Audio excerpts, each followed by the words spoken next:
नमस्कार दोस्तों, आज मैं V L Meena Vivekananda coaching classes कटमाना आपका हार्दिक स्वागत और अभिनंदन करता हूं। आज मैं एक नए टॉपिक के साथ जिसका नाम है राजस्थान का एकीकरण। पिछले वीडियोस में हमने भारत के एकीकरण पर थोड़ी बहुत बात करी थी। आज हम फाइनल राजस्थान के एकीकरण पर बात करने जा रहे हैं। ब्रिटिश गवर्नमेंट ने 3 जून 1947 को माउंटबेटन प्लान लाया, जिसको हम भारत शासन अधिनियम 1947 के नाम से जानते हैं। भारत अधिनियम 1947 में यह कहा गया था कि ब्रिटिश रियासतें ब्रिटिश अधिकार से बाहर है, वो चाहे तो स्वतंत्र रह सकती है, भारत में मिल सकती है, पाकिस्तान में मिल सकती है, जहां पर चाहे वहां मिल सकती है। इसके अलावा कोई भी रियासत स्वतंत्र भी रह सकती है। तो इसी को मद्देनजर रखते हुए जब भारत 15 अगस्त 1947 को आजाद हुआ तो भारत का एकीकरण स्टार्ट हुआ।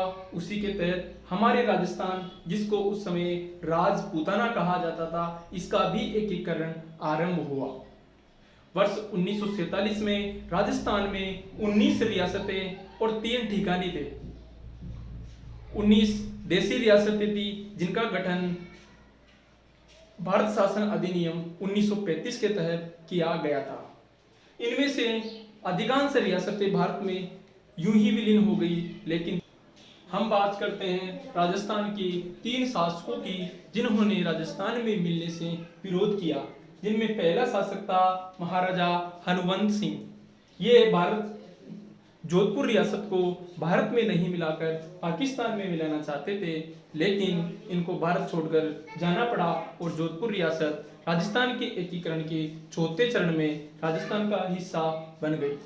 इसके बाद में हम बात करें महाराजा भूपाल सिंह का।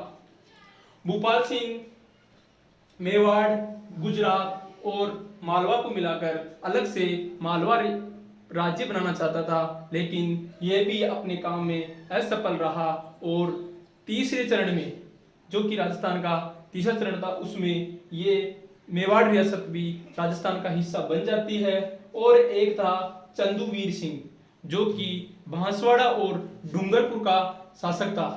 इन्होंने कहा था कि मैं जब इनको द्वितीय चरण में राजस्थान का हिस्सा बनाया गया, तब इन्होंने कहा था मैं अपने डेथ वारंट पे हस्ताक्षर कर रहा हूं। तो यहां तक हम मुख्य बातों की बात कर चुके हैं। इसके अलावा रियासतों को स्वतंत्र रहने का अधिकार उनको था जिनके पास या तो 10 लाख रुपए से अधिक आय थी या फिर जिनकी जनसंख्या 10 लाख से अधिक थी।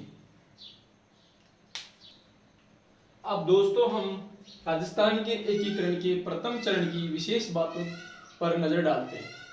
पहली बात है कि प्रथम चरण किस तारीख को हुआ था। पहला चरण हुआ था 18 मार्च 1948 को, और इसका नामकरण या इसका नाम मत्स्य संघ किसने रखा था, वो थे के.एम. मुंशी। पहले चरण में अलवर, करौली, भरतपुर और धौलपुर रियासतों को मिलाया गया था, जो कि पूर्वी राजस्थान का हिस्सा है और पूर्वी मैदान का हिस्सा है। प्रथम चरण के अंतर्गत अलवर रियासत को राजधानी बनाया गया था। धौलपुर के उदयभान सिंह को प्रथम चरण का राज प्रमुख बनाया गया था। उदयभान सिंह को, जो धौलपुर के रहने वाले थे, इनको राज प्रमुख बनाया गया था। इसके अलावा उपराज प्रमुख करौली के गणेश पाल को बनाया गया था। इसके अलावा प्रथम चरण का प्रधानमंत्री शोभाराम कुमावत को बनाया गया था। इसके अलावा प्रथम चरण में उप पीएम जुगल किशोर चतुर्वेदी को बनाया गया था। इसके अलावा प्रथम चरण का उद्घाटन धौलपुर में 18 मार्च 1948 को किया गया था। इस प्रकार प्रथम चरण की महत्वपूर्ण बातें समाप्त होती है। दूसरों, द्वितीय चरण में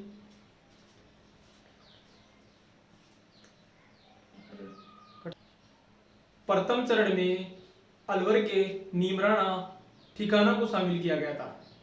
हमने 19 रियासत और 3 ठिकाने पढ़े हैं। उनमें से प्रथम ठिकाना नीमराणा प्रथम चरण में राजस्थान या मत्स्य संघ का हिस्सा बनता है। इसके बाद हम बात करेंगे दूसरे चरण की। दोस्तों दूसरा चरण 25 मार्च 1948 को हुआ था। दूसरा चरण 25 मार्च 1948 को हुआ था। इसका नाम था पूर्व राजस्थान संघ। दूसरे चरण का नाम था पूर्व राजस्थान संघ। इसमें कोटा रियासत सबसे बड़ी थी, जिसको पूर्व राजस्थान संघ में शामिल किया गया था। कोटा रियासत के महाराजा भीम सिंह को इसका राज प्रमुख बनाया गया द्वितीय चरण का। इसके अलावा द्वितीय चरण का उद्घाटन एनवी गाडगिल के द्वारा कोटा में किया गया। इसके अलावा इसको द्वितीय चरण की राजधानी कोटा को बनाया गया था। इसके अलावा दूसरे चरण में बूंदी को मिलाया गया, झालावाड़ को मिलाया गया, डूंगरपुर को मिलाया गया, बांसवाड़ा को मिलाया गया, प्रतापगढ़ को मिलाया गया, किशनगढ़ को मिलाया गया, शाहपुरा को मिलाया गया, टोंक को मिलाया गया, कुशलगढ़ को मिलाया गया। इसके अलावा दूसरे चरण का प्रधानमंत्री गोकुल लाल असावा को बनाया गया, जो कि शाहपुरा रियासत के शासक थे। इसके अलावा बूंदी रियासत के शासक बहादुर सिंह को वरिष्ठ उपराज प्रमुख बनाया गया। इसके अलावा डूंगरपुर के लक्ष्मण सिंह को कनिष्ठ उपराज प्रमुख बनाया गया। इसके अलावा दूसरे चरण में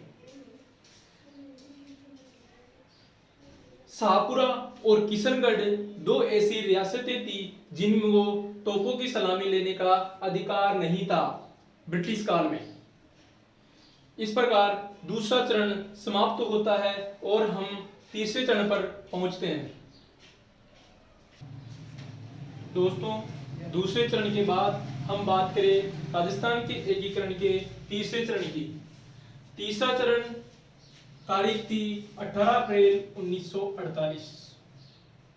इस 18 अप्रैल 1948 को पूर्व राजस्थान संघ, जिसमें हमने 10 रियासतों को मिलाकर पूर्व राजस्थान संघ बनाया था, जिनका जिक्र पहले किया जा चुका है।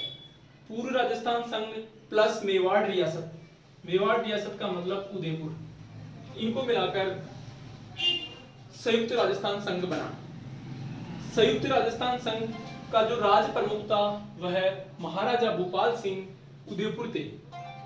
महाराजा भूपाल सिंह वही हैं जिन्होंने मेवाड़, मालवा और गुजरात को मिलाकर अलग प्रांत या अलग देश बनाने की मांग की थी।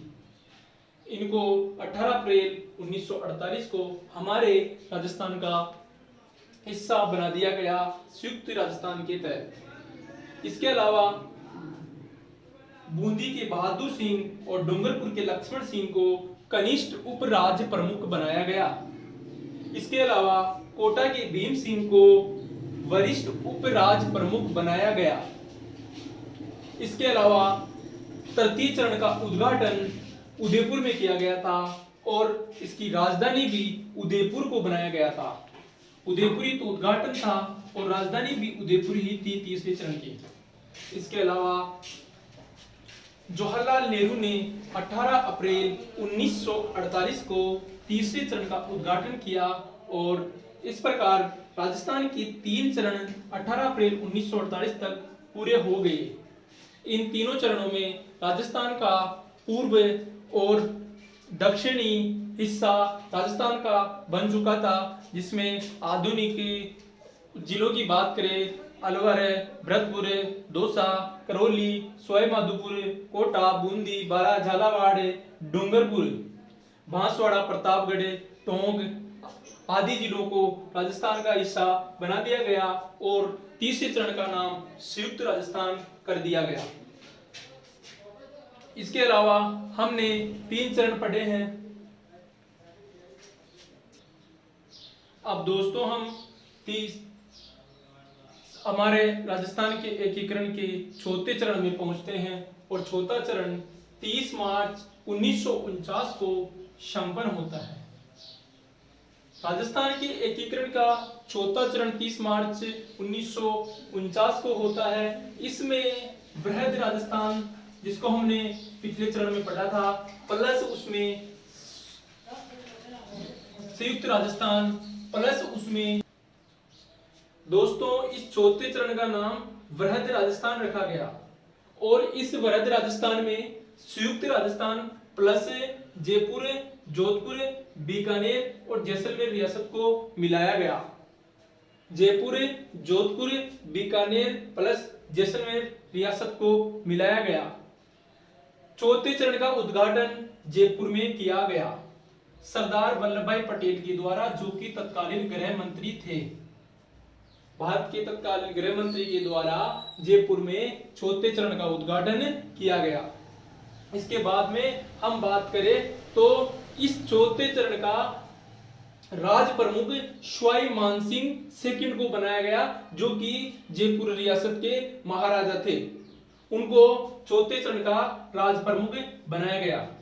इसके अलावा हनुमंत सिंह जोधपुर, जो कि पाकिस्तान में जोधपुर को मिलना चाहता था, और भीम सिंह कोटा को वरिष्ठ उपराज प्रमुख बनाया गया।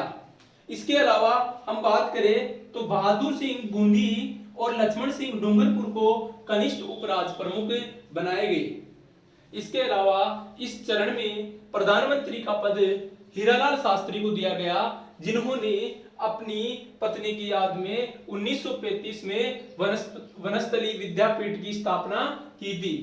हीरालाल शास्त्री राजस्थान के प्रथम निर्वाचित मुख्यमंत्री भी बने थे और इनको पहली बार चौथे चरण में बृहद राजस्थान का प्रधानमंत्री बनाया गया।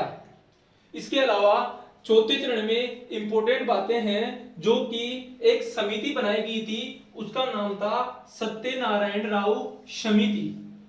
सत्यनारायण राव समिति की सिफारिश के आधार पर राजस्थान में विभिन्न विभागों का बंटवारा किया जाता है।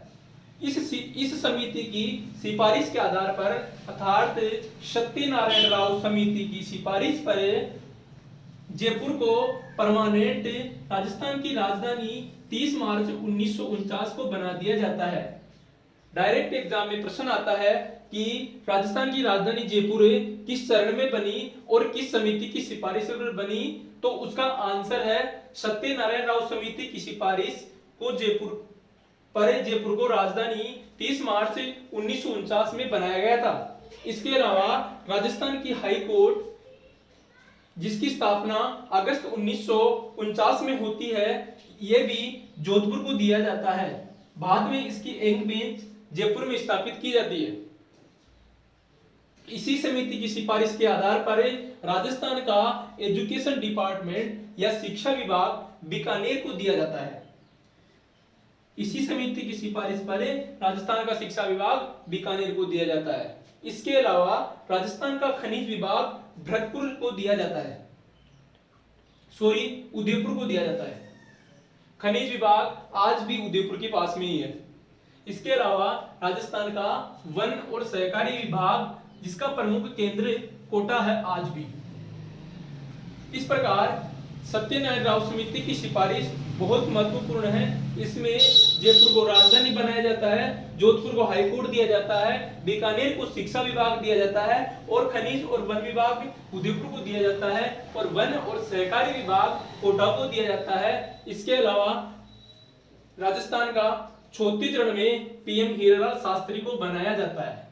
इस प्रकार दोस्तों राजस्थान का 4 चरणों में हमने पहला चरण अलवर, भरतपुर, धौलपुर और करौली के रूप में पढ़ा, जिसको मत्स्य संघ रखा। उस मत्स्य संघ को जब हम अगले वीडियो में 5वां चरण पढ़ेंगे, तब मत्स्य संघ को इस बृहद राजस्थान में मिला दिया जाएगा। इसके अलावा दूसरा चरण, जिसमें हमने राजस्थान की पूर्वी और दक्षिण राजस्थान की 10 रियासतों को मिलाया था, जिसका नाम पूर्व राजस्थान संघ था। तीसरा चरण पढ़ा हमने, तीसरे चरण का नाम संयुक्त राजस्थान था, जिसमें मेवाड़ या उदयपुर रियासत को मिलाया गया था। और चौथे चरण में हमने 30 मार्च 1949 को इसी दिन आधुनिक राजस्थान की स्थापना मानी जाती है। राजपूताना का नाम राजस्थान हो जाता है और 30 मार्च 1949 को जयपुर राजधानी बनती है। इसके अलावा हीरालाल शास्त्री का भारतीय राजनीति में पदार्पण होता है। इसके अलावा सरदार वल्लभ भाई पटेल भी राजस्थान के एकीकरण में पहली बार सम्मिलित होते हैं। इस प्रकार हमने इस वीडियो में राजस्थान की एकीकरण के चारों चरणों के बारे में पढ़ा। इनका निष्कर्ष और इनको एक साथ हम अगले वीडियो में पढ़ेंगे। इस वीडियो को हम यहीं पर समाप्त करना चाहते हैं और फिर ज्यादा बड़ा हो जाएगा जिसको आप देखने में रुचि कम लेंगे। इसके अलावा आप सब लोगों से मेरी यही गुजारिश है, आप लोग इस वीडियो को जरूर देखें, लाइक करें और शेयर करें ताकि हम मोटिवेट होकर आगे भी इस प्रकार के इंपॉर्टेंट टॉपिक पर वीडियो बनाएं। धन्यवाद।